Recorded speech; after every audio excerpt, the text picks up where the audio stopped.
Good morning friends. आज हम 9th class के केमिस्ट्री की तीसरा चैप्टर स्टार्ट करने जा रहे हैं और मैं कहना चाहूँगा ये सी सक्सेस पॉइंट पे 7वीं से 10वीं तक के साइंस और मैथ के वीडियो लगभग अपलोड होते रहते हैं प्रतिदिन। तो जो बच्चे अभी तक हमारे चैनल को सब्सक्राइब नहीं किया है प्लीज़ सब्सक्राइब कर दें। यदि वीडियो अच्छी लगे तो लाइक कर दीजिए। यदि समझने में कोई दिक्कत हो तो उसके लिए आप कमेंट्स में अपना विचार दे सकते हैं, फिर हम आपकी कंफ्यूजन को के लिए नेक्स्ट वीडियो बना के उसे हम दूर करने की कोशिश करेंगे।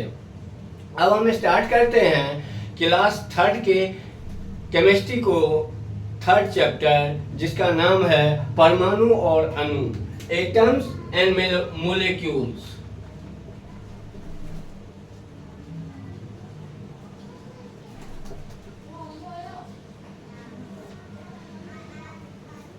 परमाणु और अणु। सबसे पहले 500 ईस्वी पूर्व की बात है, ईसा पूर्व, भारतीय दार्शनिक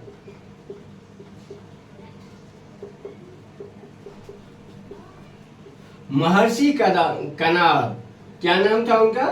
महर्षि कनार ने इस बातों को समझाने की कोशिश किया था जो द्रव्य या पदार्थ या कोई भी जो वस्तुएं है, द्रव्य है, यदि हम उसको छोटे से छोटे टुकड़े करते जाएंगे तो एक सीमा के बाद एक ऐसा टुकड़ा हमें प्राप्त हो जाएगा जिसे हम और छोटे टुकड़े में नहीं बांट सकते।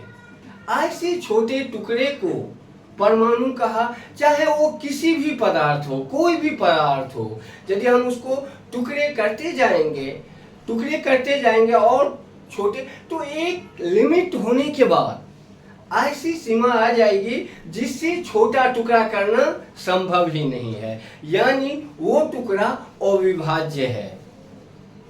तो ऐसे टुकड़े को कनाद मुनि ने क्या बोला था? परमाणु बोला था।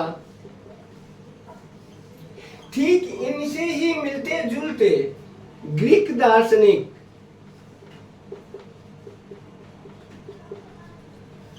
डेमोक्रिटस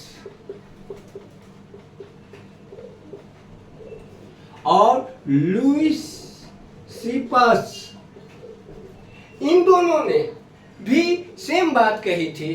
जो किसी पदार्थ का जो सबसे छोटा टुकड़ा होता है, जो अविभाज्य है, जिससे सूक्ष्मतम टुकड़े हम नहीं कर सकते, ऐसे टुकड़ों को उन्होंने भी परमाणु कहा था। और बोले उन टुकड़ों में इन पदार्थों के सारे गुण मौजूद थे। पकानु कात्यायन कह के एक इंडियन दार्शनिक हुए थे, उन्होंने भी वो इस बात पे हामी भरी थी, जो पदार्थ की किसी भी पदार्थ का जो सबसे छोटा टुकड़ा है उसे हम क्या कहते हैं? परमाणु। मगर ये परमाणु स्वतंत्र अवस्था में न रहकर किसी और तत्वों के साथ मिलकर रहते हैं, स्वतंत्र अवस्था में नहीं पाए जाते हैं।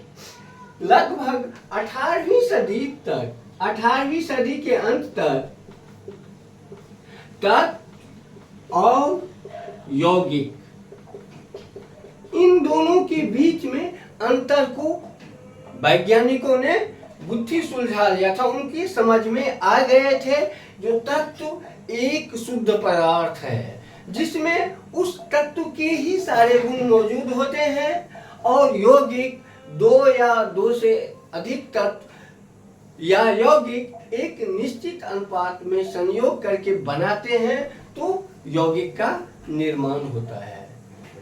उस टाइम में इन लोगों ने, वैज्ञानिकों ने, तत्व संयोग कैसे करते हैं, तत्व संयोग क्यों करते हैं, इन सब चीजों पे इनकी रिसर्च चल रही थी।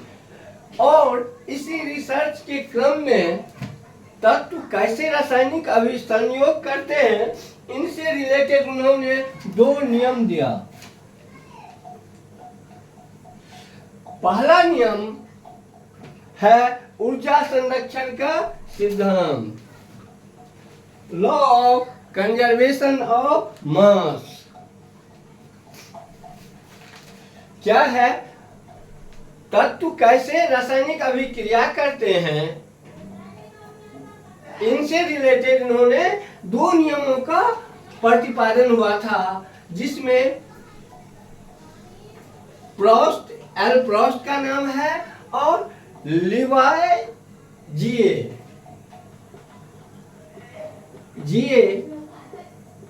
और प्रोस्ट, इन्होंने रासायनिक अभिक्रिया से रिलेटेड जो तत्व या यौगिक रासायनिक अभिक्रिया कैसे करते हैं,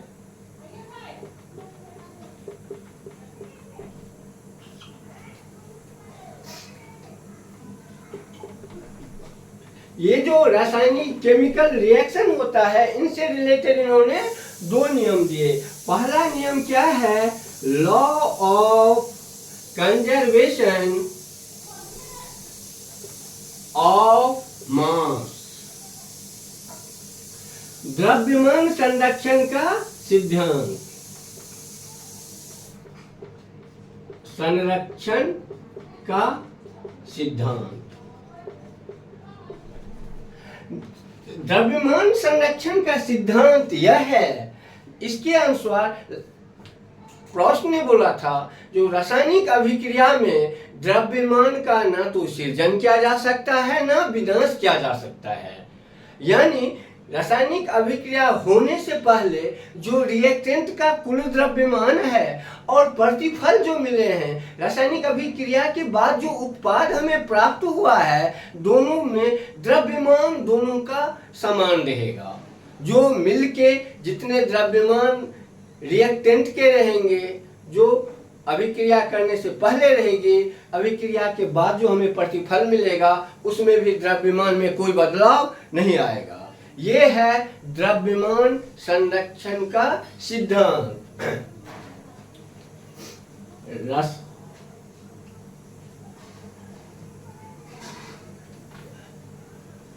रासायनिक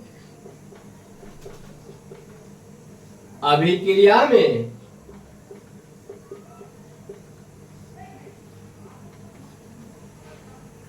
द्रव्यमान का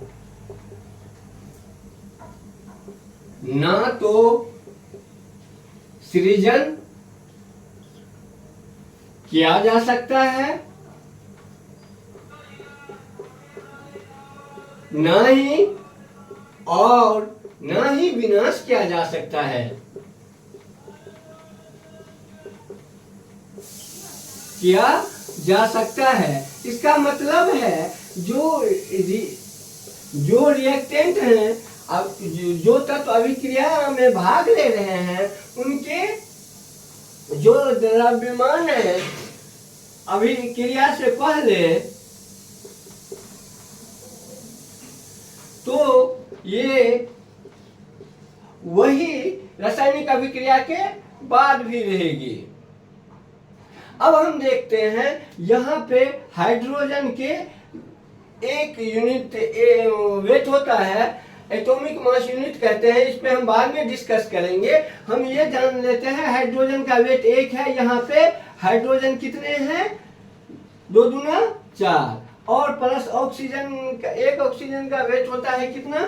16 AMU, और 2 ऑक्सीजन है, 16 दूना 32। यानी ये इनके टोटल कितने वजन हुआ?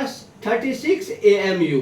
ये LHS में। RHS में भी देखेंगे तो हाइड्रोजन के 4 हैं और ऑक्सीजन के 2 हैं, यानी 16 दूना 32 और 4, इधर भी 36 AMU वजन हो रहा है। यानी रासायनिक अभिक्रिया में जब हाइड्रोजन और ऑक्सीजन मिलके जल बनाया, तो इसमें इनके जो पहले द्रव्यमान थे, ऑक्सीजन और हाइड्रोजन के अलग अलग, जल का कुल द्रव्यमान भी वही है, जिससे साबित हो जाता है कि रासायनिक अभिक्रिया में ना तो द्रव्यमान का निर्माण हुआ है, ना ही द्रव्यमान का नुकसान हुआ है। अब दूसरा नियम है स्थिर अनुपात का नियम। स्थिर अनुपात के नियम के अनुसार कोई भी रासायनिक अभिक्रिया जो होती है उसमें तत्व द्रव्यमान के हिसाब से एक निश्चित अनुपात में होते हैं। किसी भी यौगिक में तत्व या यौगिक रासायनिक अभिक्रिया करते हैं, इसमें तत्व द्रव्यमान के हिसाब से एक निश्चित, किसी यौगिक में तत्व हमेशा एक स्थिर अनुपात में होते हैं। स्थिर अनुपात का नियम, लॉ ऑफ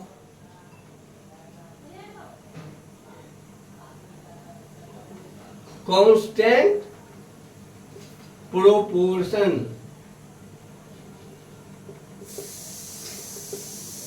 किसी यौगिक में क्या है इस नियम के हिसाब से, ये भी प्रश्न ने ही दिया था। किसी यौगिक में तत्व सदैव एक निश्चित द्रव्यमान के अनुपात में होते हैं। किसी यौगिकों में तत्व हमेशा एक निश्चित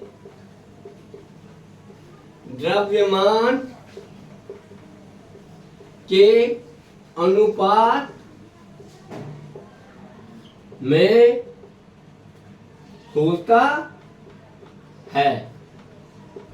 स्थिर अनुपात का नियम है किसी यौगिक में तत्व हमेशा एक निश्चित द्रव्यमान के अनुपात में होता है। इसका मतलब है, हम जल की बात कर लेते हैं H2O में, तो ये H का हो गया एक, इसका 1 गुने 2 बराबर 2, और हाइड्रोजन का कितना, ऑक्सीजन का द्रव्यमान कितना होता है 16।